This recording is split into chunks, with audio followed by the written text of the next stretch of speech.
I don't know if you can hit record on your end, but there it goes. Yeah.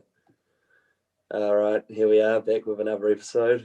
It's a pity we don't have the name though. That's been stripped of us. We've gone and had a look, and as if there was a podcast already called High Take. What was it? High Stakes, Hot Takes, Hot Yeah. Takes, High Stakes.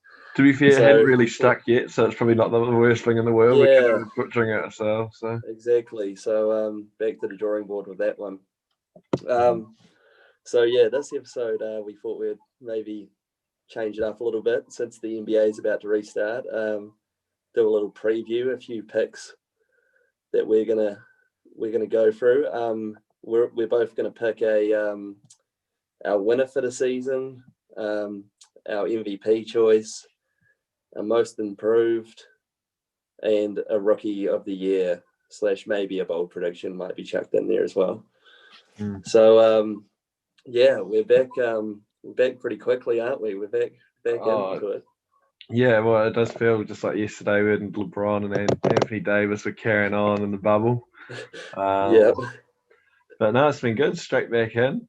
It'll be interesting to see how it sort of impacts like LeBron and like those sorts of players played just sort of like 4 months ago. Well, when the bubble must start, I forget when it started now. July. They were in there for 97 days, I think it was, and it's only been 2 or 3 months since it's been. Oh, so yeah, it'll be interesting to see how these players deal with fatigue. Well, that's like the load management's already been like a factor, sort of. Yeah, he's made passing joking comments about he's going to be skipping games and picking and choosing his schedule. So that'll be interesting. And I guess we've got a whole lot of players moved around to different teams over the past month or so. Most notably for us, maybe seeing Steve Adams go to the Pelicans in a big 4-team trade. So just to break that down, Steve and Bledsoe go to the Pelicans. The Bucks, that was where the Bucks got Drew Holiday.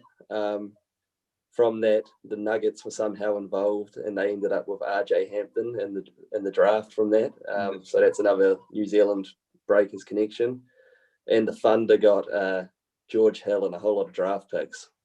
So I don't know. I'm pretty excited to see Steve and Zion go at it together. Big time. With ZO2. ZO2. Zion. Is his nickname Slim Reaper? Oh, what's maybe Slender Man? Did he even get? I don't know if that's an official nickname of Brandon Ingram there. And he's a young KD. Yeah. No, they're going to be exciting to watch. It definitely. Yep. Yeah, no, for sure. Especially So should we get into a few of our selections? Yeah. So should we just start off with who do you think's going to win it all? Yeah. See, I haven't gone for anything that bold or brash of these picks here. I have gone for the Lakers. Like it's all come together and gelled quite nicely. A few nice trades in the off season. No, I don't think any of the other contenders have done anything major to change the landscape there. I don't think Brooklyn's going to work particularly well. I don't see. There's talks of Harden going there. It's maybe not happening now. There's been no. Yeah, I don't know. So. There was also chat today. He said something like, "I'll go to the Sixers or some other kind of contender," but I don't know. He's playing silly buggers. He's off in Vegas and all sorts, and then yeah. So I don't really know what's going on there. And I'd be interested in seeing whether KD's the same. He'll still be a freak, I'm sure, but maybe that athleticism sort of lost on him a little bit. Yeah. Kyrie, I just keep thinking, I don't know. So it's bit of a head case. Bit of a head case, and just to see with the Brooklyn there this year, just too much hero sort of stuff. It's what he can do is really impressive. But I don't know. Team, I've always been a team sport sort of player, and I don't know, don't really rate him that highly. Yeah. Well, yeah, I've gone with the Lakers as well.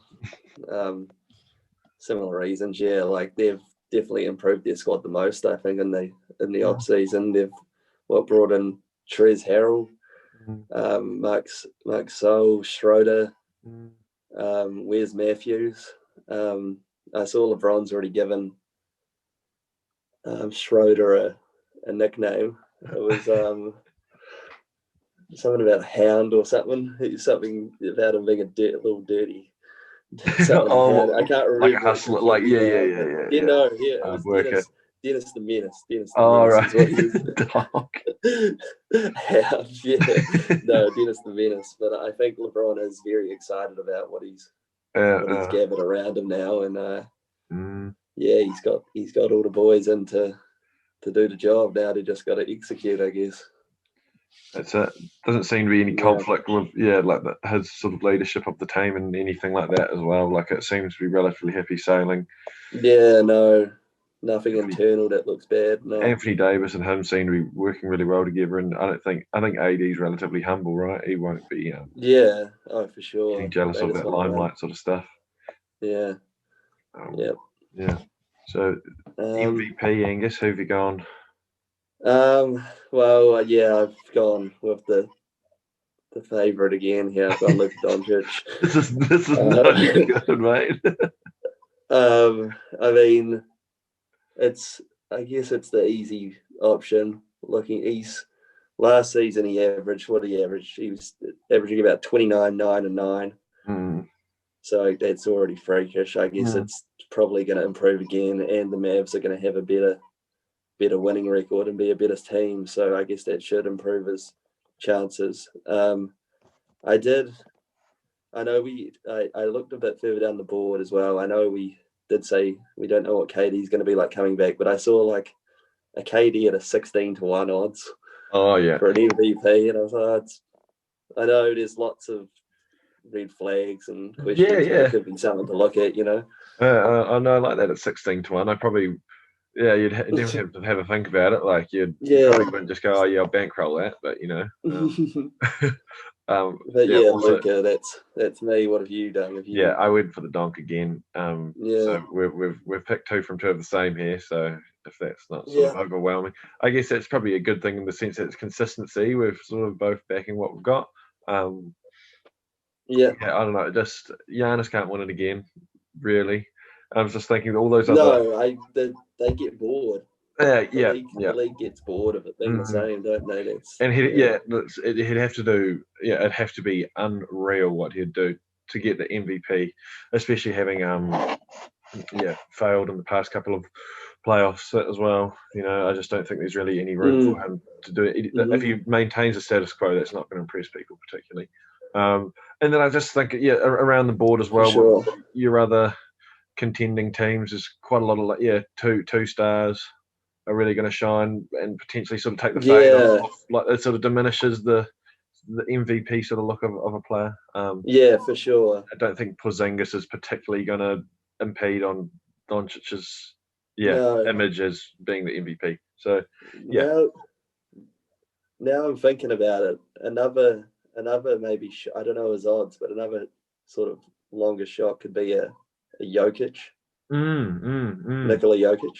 Yeah, I don't know. It depends whether we get big fella Jokic at the start of the season. Like he usually comes in rusty and Jokic or Jokic. Jokic. But to be fair, we've only that 2.5 month, 3 month, however long the turnaround is. He's probably still in relatively good shape. You'd imagine. You can't. I think he'll be ready to go. Yeah, for sure. All right. Did you have a most improved choice? No. I had to think about it. I couldn't come up with anything good. It's like, if it's not good oil, leave it at the bottom of the barrel. Well, I was sort of. I thought about a few options. I thought about like De'Aaron Fox, a couple others, but I ended on Shai Gilgeous-Alexander.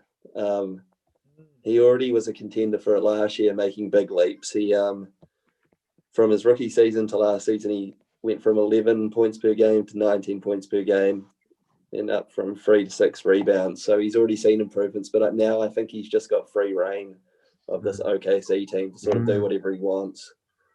No other stars there at all really with him, so he'll be doing all he wants with the ball. So that's a good opportunity, I think, there for him to maybe get that most improved price. Yeah, I really like that pick as well. Yeah, he'll have all that room to grow. Yeah. and the franchise seemed to be relatively invested in him, so they were getting all the ball Sure, that kind of thing as well. So yeah, only way is up for them. I mean, the amount of draft picks they've got coming up is crazy in the future. So yeah. If only if a couple of those turn out to be something special, you're onto something there. Yeah, big time. Yeah. So going off that, you've got a rookie of the year. Oh yeah, it's got to be LaMelo Ball for me. Another. Yeah. I've picked 3 favorites actually. Yeah. But yeah, I don't know. I'm not particularly educated on this draft class.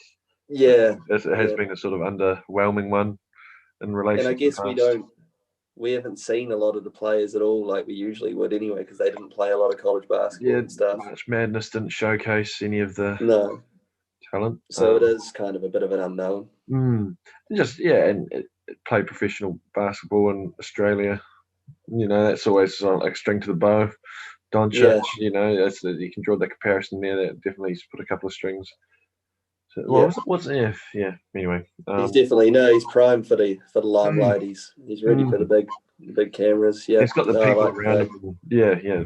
I did toss up, picking him for a while there, but I ended up going a little bit further down the board to Killian Hayes, who was at 10-1. He played he was also another overseas prospect who played over in Germany last year, and he's half he's American, but he's got French residency. His dad played over there, but so my thinking behind it is he's on the Pistons, and there's not a lot of star power there. I guess you got Blake Griffin, but in terms of the point guards, not much. I guess there's Derrick Rose, and then Mikhailuk, and maybe another rotation player. So I think he'll actually get quite a lot of time, especially with that second rotation, maybe to sort of control the team and do what he wants. And I think he could have a chance to put up some pretty decent numbers there.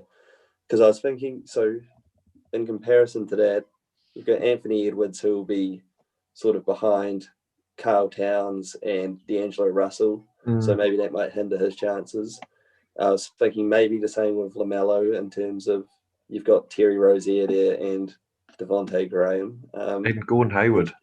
Yeah, and Gordon Hayward now as well. And then you've got, with James Wiseman, you've got Curry, Draymond Green, and Andrew Wiggins. So it's sort of like maybe he does have a better chance here with less star power going on. I don't know. Yeah. So a bit more out of left field there, but that's what I was thinking. Yeah, that's definitely a good point. That hiding behind the stars, just not getting that opportunity. Like the Grizzlies there with Ja Morant, like an ample opportunity to really have a good go at it. Same with kind of Doncic the 2 years before. Yeah, you got to have that. Yeah, for sure. It is a bit different, I guess. Yeah, it feels different as though that the top players are going to teams that are sort of more stacked and ready to play and have more of a roster than maybe, as you said, Ja Morant went to a dusty Grizzlies team, and Donk going to the Mavs, and then also you got Trae Young was at. I was just about to say Trae Young to the Atlanta Hawks team. So still need a room to grow and just have the faith to keep just getting the minutes, even if you're not quite doing it. All right, they've got a sort of surprise of the season, or what you coined it another way as well. Oh, my surprise! Well, no, that was my surprise. Yeah, that was your surprise. Sorry, I missed that. I sort of have to think as well when you. Long shot. I must. I did come up. I initially didn't have one, but I think I'll say it. Just Washington was just to maybe surprise, and obviously they've picked up Russell Westbrook, and it's going to make a positive impact. You could only assume, especially with John Wall not really being a presence the past couple of years, having that second star player actually being on the court does make all the difference. But I don't know. If the 76ers don't figure it out, it's definitely a big old long shot. They maybe might sneak themselves into home court advantage. I mean, that's a pretty outlandish call, but no, that's if you want to sort of make a sort of rough pick, I mean that might be. Yeah, no, that is a nice really, it's like a spicy nugget. It's a long shot, but it's good. It's not out of the ordinary. And Westbrook, from what I've seen of him, and he looks quite happy in DC from the photos and stuff. He's just content and he's ready to go. Yeah. Bradley Beal seems hype about it, so maybe it is going to be. I do like a good situation. What's that young Japanese guy? Hachimura. Rui Hachimura or something. Yeah, I don't know. And they just got the young Israeli guy in the draft as well. So they've got plenty going on there. Who's that joke they chucked all the money at? Mertens? Yeah, David Bertans. Sorry, Bertans. Yeah. I don't know exactly well, but a lot of shooting there, spread the floor. A lot of offense. Oh yeah. That's probably your problem. You're going to have to go both ways for them to. So we'll see if that comes into fruition or not. All right. Should we finish off with our head-to-head? Yeah. Well, so last week we both lost at the end, didn't we? We did. Yeah. And I think well, Black Caps won. I don't have it in front of me anymore. Man City won, and I think I had them for 2 or more. I think it was more than 2 goals, and they only scored the 2. That was all the rugby came in. I did another multi that was relatively similar actually in the end, and got on Aussie for the win against Argentina. And obviously it wasn't. It was a 3-way bet, so the tie wasn't. That put death to that pretty quick. And then I was thinking as well, back when Australia drew with the All Blacks at Westpac I guess Sky Stadium now, isn't it? We were on at halftime, got on Australia. They're paying about $5 or whatever it was because the ABs still had that high prestige, which has sort of been whittled away in this tournament a wee bit. And again, didn't get on the 2-way. It was the 3-way with the draw involved. So I'd like to think I've learned my lesson. So there'll be a lot more sort of 2-way betting now. Punished by that a few too many times. For sure. So I missed my one last week as well. I think I needed 4 players to make the cut. 3 of them got through. 1 guy did me dirty. So that was me done. So what have you got for this week? So I've got this week, It's the second week, haven't picked it. You sort of think, we've got to one's going to have to hit now. So to be fair, it's still paying $4.70. It's getting close, probably $4.80. But I've gone for Tottenham to beat Crystal Palace. Crystal Palace did, to be fair, won 5-1 on the weekend.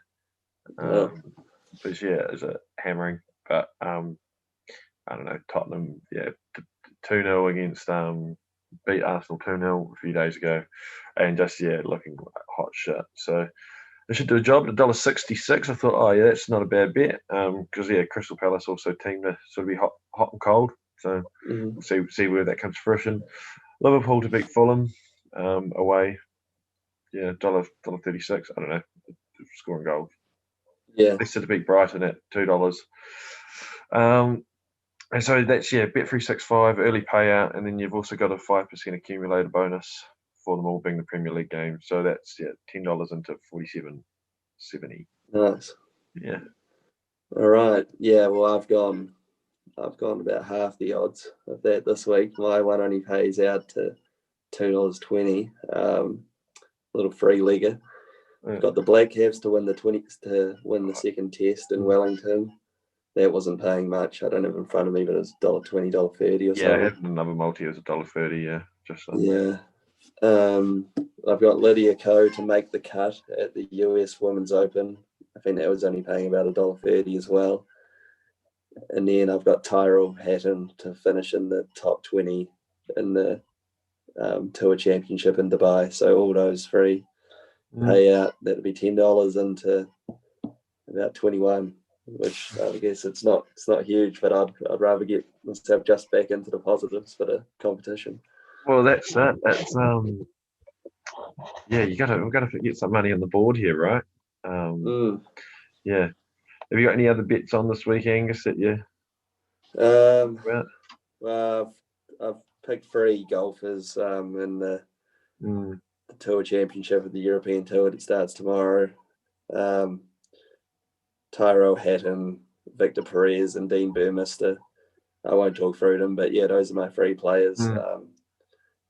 Hatton was at 12-1, Victor Perez at 41-1, and Burmester was at 67-1. So yeah, those were my three bets for this week. Nice. Yeah, I've got another little multi. Same league. Liverpool was one of the leagues. Arsenal beat Burnley away from home, and then Black Caps win that test. $1.28. Yeah. It's just like, I think that should be.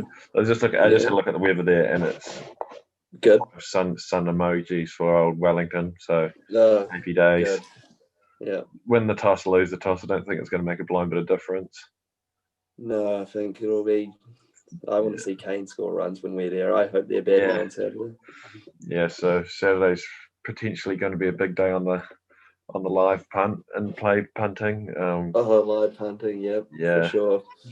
Yeah, it's having a few beers last night with a newly acquainted mate from Kenya. Actually, he was just accountant from Auckland, and we were on the Bears and the live pay betting. It can be a bit of a slippery slope, that one, as meaning. For sure, it can be very slippery.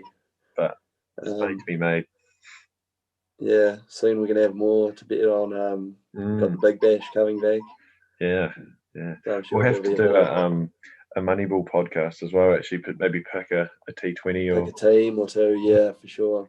From memory, can you do that as multiple games within the same night? I forget now if you can do that. No, I think it's only for each individual game, which is kind of annoying. That is kind of annoying. Yeah. Just for anyone that doesn't know, Moneyball's just daily fantasy for. Any daily fantasy sports. Yeah. Alrighty. Brilliant. Awesome. All right. Well, I think it was a little bit different. That's good. Yeah, no. I'm excited for the season to start, and hopefully we see a bit of money come in. Maybe I'll put a few bets down on those things we actually talked about, like the Killian Hayes one. Maybe I might get on the Rookie of the Year, but yeah. It's the only trouble is you can't multi these sorts of things, which would be really I know. Good. But the odds start to jump up pretty quickly there, so it's a shame. But I'm trying to think. Yeah, I mean, we could maybe potentially do pick the next series with Pakistan with the Black Caps if that even ever comes to fruition with COVID sort of stuff. And COVID, I think they just got into training. They're all allowed out, R1 sort of thing. So we can pick some series and stuff in the future. Splurge them together and make a bit of money. Alrighty. Well, cheers for tuning in.